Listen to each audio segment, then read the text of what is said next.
here, because Vander's not here yet. Reckless is on his way, so in theory he can get to the fight. But of course it's Fnatic who want to force this, and Roccat who are kind of on the defensive here. They just want to get out with their Baron. So Soaz gets on Selavar like instantly. He takes Selavar extremely low. And he's just an absolute monster in the backline. He attracts the attention of 3 members. So if you were actually watching the backline, let's go back just a couple seconds. Over here, Cyanide and Yellowstar and XPK all going on Overpow. So in theory, this is good. They can kill Overpow and then refocus onto Selavar, meeting up with Soaz in the jungle right here, where the fight kind of goes to. But first of all, because this fight is going over here, we're going to see Reckless struggle to get into the fight because he has to walk a longer distance than Vander. So Vander's going to end up getting into the fight while Reckless doesn't. A kick here from Cyanide actually kind of saves Overpow.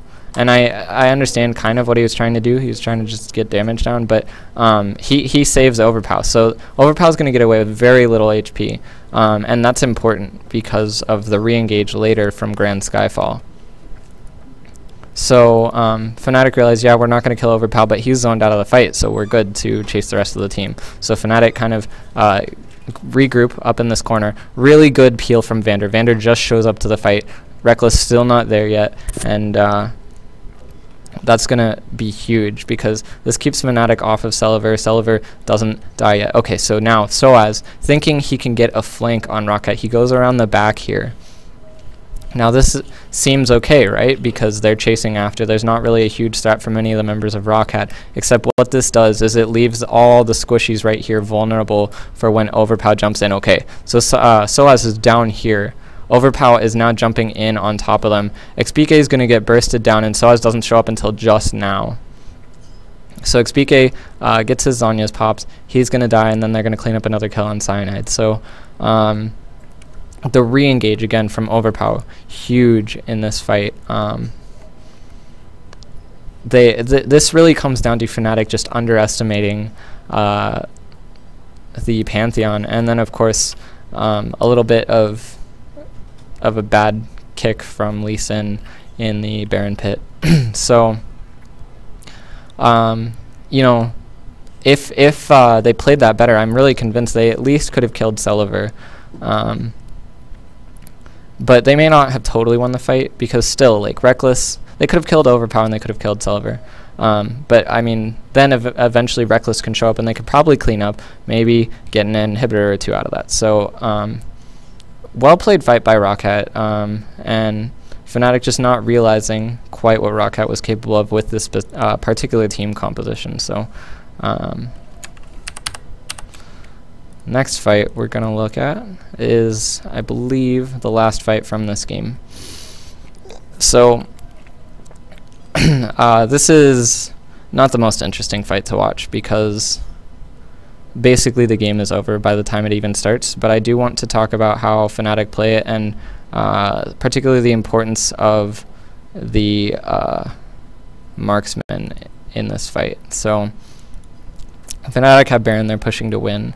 Roccat basically need to force something here. Again, they're in a position where they have to make something happen because eventually Fnatic's just going to push in their base and win. So, you know, that we're going to see them position accordingly. They're going to position a lot less safely than they normally would. So let's see how this plays out. Better wave clear against the melee Mundo. So as it stands, Overpower is defending that tower well. I always forget to switch layers. There we go.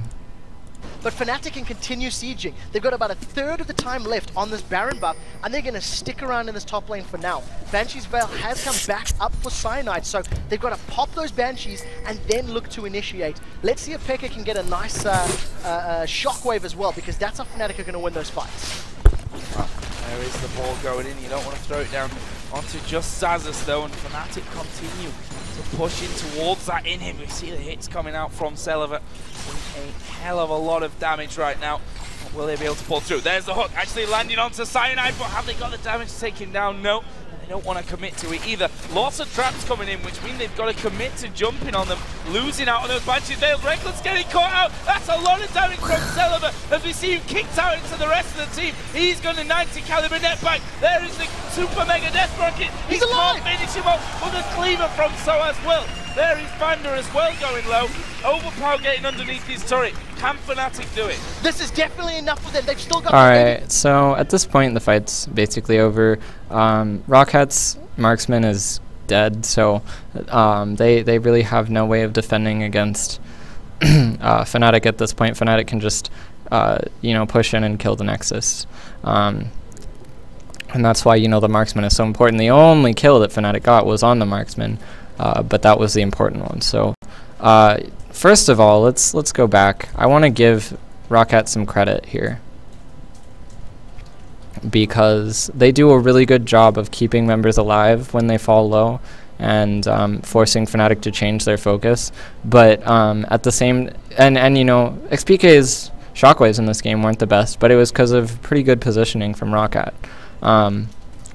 But what's important here is actually a big play that Cyanide makes. He realizes that he can go in for Celever and kill him. So first of all, Jankos gets out of position because he's trying to make some kind of an aggressive play. So he gets caught by the shockwave because he's more far forward than he would normally be, because they need to aggressively defend this inhibitor. So now Celever out of position here. He's going to get hit by Lee Sin and kicked back. So even though Jankos gets away on this Lantern, and he's going to be able to rejoin the fight, Celever is not going to live here. Soaz is going to teleport in from the back and eventually finish him off.